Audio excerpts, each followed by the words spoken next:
It's Monday, September 14th, and I made it through another night, apparently without Lester moving around too much, so I don't think he attacked me in the middle of the night.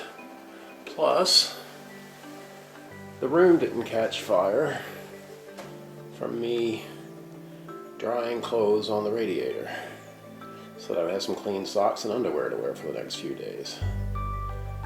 So all in all, a successful night. The row of beech trees was planted by the Stuart family in the 18th century to impress visitors as they approached the entrance to their Georgian mansion called Grace Hill House. 2 centuries later, the trees have become one of the most photographed natural phenomena in Northern Ireland and served as the King's Road in Game of Thrones.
Our stop after the Dark Hedges is the old Bushmills Distillery, which Chris at the B&B, and I can't remember where, recommended this over Jameson. So, depending on what Mom wants to do, we'll either just go to the gift store or we will tour the distillery.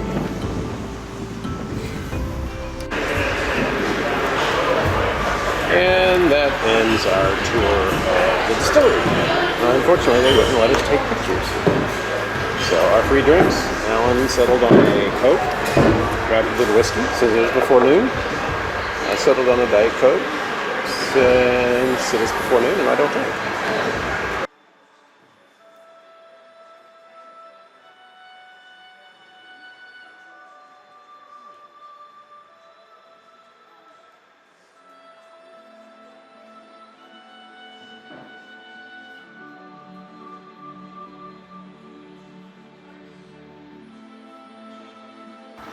12:33, lunch is done, and now we are coming to the Giant's Causeway.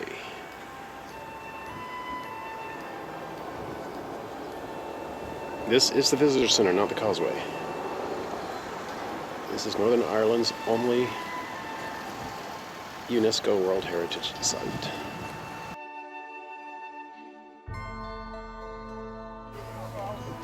This bay is called Port na Bow. Bow is the Irish word for cow, making this the Bay of the Cow. Cattle once grazed on these grassy slopes, although my granddad says that from time to time a cow got too close to the edge and, well, took an early retirement. My granddad also... The Giant's Causeway is an area of about 40,000 interlocking basalt columns, the result of an ancient volcanic eruption, and is Northern Ireland's only UNESCO World Heritage Site. The top of the columns form stepping stones that lead from the cliff foot and disappear under the sea. Most of the columns are generally hexagonal, with the tallest 39 feet high. According to legend, the columns are the remains of a causeway built by the giant Finn MacCool, who was challenged to a fight by the Scottish giant Benadonner. Finn accepted the challenge and built the causeway across the North Channel so that the two giants could meet. Finn hides from Benadonner when he realizes that his foe is much bigger than he. Finn's wife disguises Finn as a baby and tucks him in a cradle. When Ben and Donna sees the size of the baby, he reckons that his father Finn must be a giant among giants. He flees back to Scotland in fright, destroying the causeway behind him so that Finn could not follow. Across the sea there are identical basalt columns, a part of the same ancient lava flow at Fingal's Cave on the Scottish Isle of Staffa, and it is possible that the story was influenced by this.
After leaving the Giant's Causeway, a quick tour of Dunluce Castle,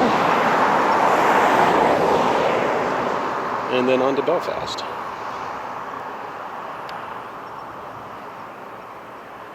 Dunluce Castle is a medieval castle surrounded by extremely steep drops on either side, which may have been an important factor to the early Christians and Vikings who were drawn to this place where an early Irish fort once stood. Richard de Burgh, 2nd Earl of Ulster, built the first castle in the 13th century.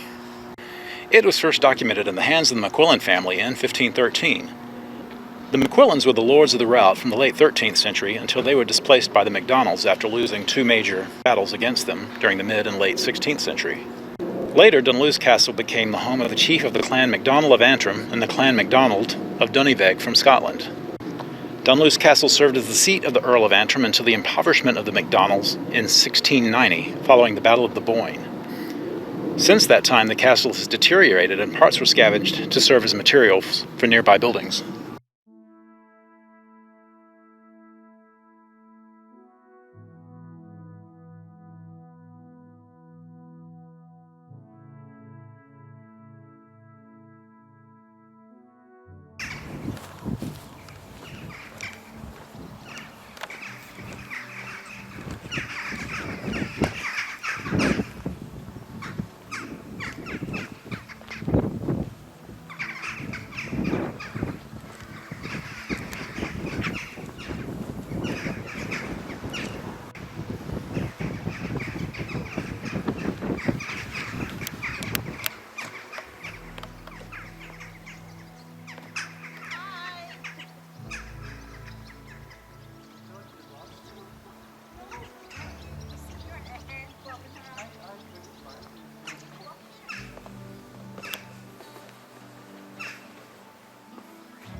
In 2011, major excavations found significant remains of the lost town of Dunluce, which was razed to the ground in the Irish Uprising of 1641.